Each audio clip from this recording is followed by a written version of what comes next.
Here's a parcel of seam opal from Lightning Ridge. I'll zoom in. Okay, haven't moved the parcel in relation to each piece. Rules in millimetres. A lot of small bright pieces amongst this. Don't forget you can stop the video at any time.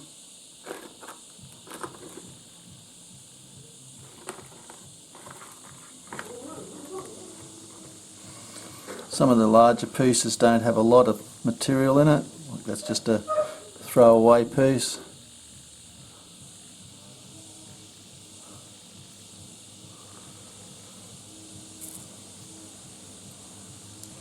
It's mostly the smaller pieces that got the bright colour.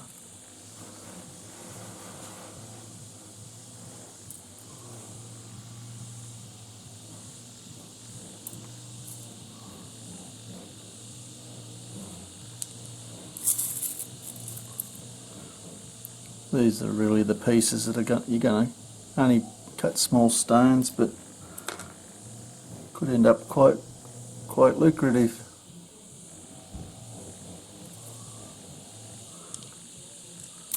Anyway, that gives you a bit of an idea. Oh, there's that just popped out. Just keep that as a specimen maybe.